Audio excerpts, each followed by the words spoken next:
Today I saw you smile. I saw you tilt your head back, open your mouth wide.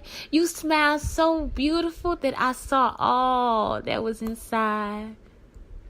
Oh, today, child, I saw you laugh. You laughed, you cackled, you hee-heed and haw-hawed. And you grabbed your friend's hand and held them close. And today, I saw you laugh. These memories that I keep in my head, they welcome me to a slumber that is beautiful. Instead of dark and dank and cold like a room I'm not supposed to be in. Instead, I saw your smile, I saw your laugh, and it welcomed me like warm honey, a sweet kitchen, or a nice sunny porch. Today, I saw you smile. Man, it made my dreams come true. Today, I saw you smile despite all this shit that we going through. Today, I saw you laugh with joy from within. And oh, it set my soul on fire and it tickled my skin. Today, I wanted to hold you closer to the breast on my chest. Today won't be the last day that I see you smile, but every time that you do, I'm willing to welcome them too.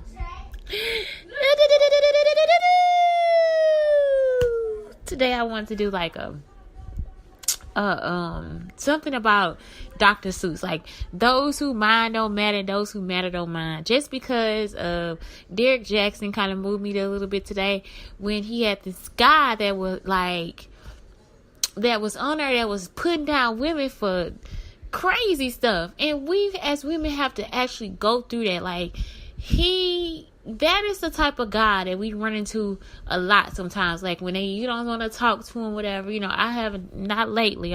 Please God, please Jesus Christ. I don't need that.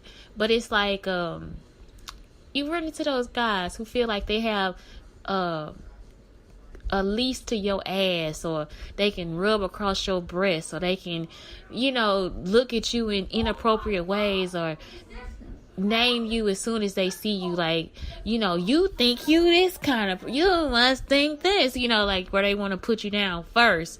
So then you go like, no, like you owe them some type of earnesty or who you are, or proving to them what you are. So anyway, those who mind don't matter, those who matter don't mind. That comes to mind because people who get upset about stuff that you do, like when you say no or you don't give them their way, it's almost like they have no understanding. At that point, it's like a selfishness. Like, okay, well, this was my problem and I had to fix it, which sometimes I have to realize that too. I will ask for help, and I have asked for help. But the reason why I did not ask for help in the past is because I never really had anybody to depend on. Like, I only could depend on me. Even when I had somebody living with me, he was so into drugs and his own thing that he didn't depend on anything. Like, it was like he felt like it was something that was my responsibility. He didn't want the responsibility. He was too afraid to tell me. And I was too young to know, like, to look for something like that. And it was almost like I was so happy to be away from my family that they had already pretty much taught me that. It was always like, you have to do this by yourself. This is something you do on your own. And from that, though, I learned that teamwork is very important too. Like it just to be in a situation, because then I got into a later relationship where it was like all about teamwork. I was selfish. In that situation, I was the selfish one. I didn't want to contribute at all. But then I had to learn to be a team player. Like, we had to work together as a family to make things work. I was so happy about it, right? That I wanted to share it. And my mama felt like it was stupid. Everybody around me felt like it was stupid. Like, and not stupid. It was almost like, well, okay, like all of us have the same amount of money, or one of us makes more, and so if one of us pays more on the bill, then you feel like it's more that I have to contribute because I have that. No, I don't want to be left out in the cold to contribute to you. You know, it's almost like, why can't you be honest and upfront and then still want me to have something for myself, just like I want you to have something for yourself? That's the whole reason why I did what I did in the first place. But then to go back and want more, you know, and leaving the person with nothing just because that's what you think that you're supposed to have, it's not fair and it's not right. So I don't know, like, but if you did that in another situation, those people get upset. My mom got upset because she felt like I wasn't giving her enough money, and it's like, but I gave you everything that I had. Like, I gave you everything. I gave it to you. And now I still need to survive too. I still gotta buy stuff for my son. I still gotta buy food. I gotta have gas to get back and forth to work. But she wanted it all. She wanted to have control of it. You're like, no, you can't be like that with people. So it's like, basically, again, you gotta cut them off, because you're just like, nah, you know, your mind, something wrong. You know, something is wrong with that situation. And it's like, that person is not thinking about the wellness and the welfare of everybody involved. Everybody in this situation is involved in this situation. What's going on with everybody in this situation? So again, you know, because some people, but then sometimes you do have to get upset. Not to say that every time somebody gets upset, they're in the wrong. Sometimes, yes, you do have to get upset, because you have people in other situations where you have to be like, wait a minute, what you doing? You know, like, what they don't, you know, because you looking at them like, what's wrong with you? You know, why am I giving to you, but you mad at me? You know, I don't know. So that's something that I always like, man, it's so crazy how people know how to play the victim. You know, it's like, oh, I'm going to be the victim in this situation. It's like, but you don't have the right to be the victim, because you're not the victim. You are the person that's causing the pain, you know? So, I don't know. I just, that really came across my mind, because it's like, men tend to think that they don't have to be responsible for those actions, those words that come out of their mouth, the bitches, the hoes, the sluts, the whatever it is. And we just sit back, and it's like a thing that we have become accustomed to. Even me, I mean, for real, my favorite song is Hoes in the Club. Hoes with no clothes, but now they have changed it to Girls with No Clothes. Also, International Players Club. Like, I love the whole gutter music. Not to say that I think I'm a hoe, that I think I'm a slut or nothing. It's just like, that's just what I grew up on. So it's like, that's my music. Just like Elvis was somebody else's music at some time. It was considered to be dirty. I don't think it's the music. I think it's the context when they take it outside the music and start to think that, and this is like just coming back to what Jada Pinkett was talking about today on Instagram. I don't know, y'all follow her. But it's like, I listened to it, and well, anyway, what she was saying, her question was, it's like, why are we not making men more responsible for the sexual issues that we have in our culture? Well, first off, we are so shunned and ashamed of our sexuality that we don't even represent our sexuality. So, like, I saw this girl, her name is, I don't know, I forgot, but she's a dancer in Atlanta, and she does sexual classes, right? So we could do burlesque, and burlesque is okay, right? Because Candy Coated Dreams does it, and Delicious does it. So now, because they famous, we okay with it. Because Amber Rose is famous, you know, the men still call her a slut, but it's still like, okay, but I don't know. It's okay. What I'm saying is like, certain people can get away with certain things. So Amber Rose, her slut walk is like totally for everybody that has, and that's what she's basically saying. It's like, we are not representing our sexuality in a certain way. We only want to see sexuality when it's, and to me, this is gross to me. And I'm just being honest. Even though I want to be upfront about sexuality, I don't always want to see a skinny white girl. It is like, that is like, so when they like sucking in their stomach, and it's like, you look like you did not eat today.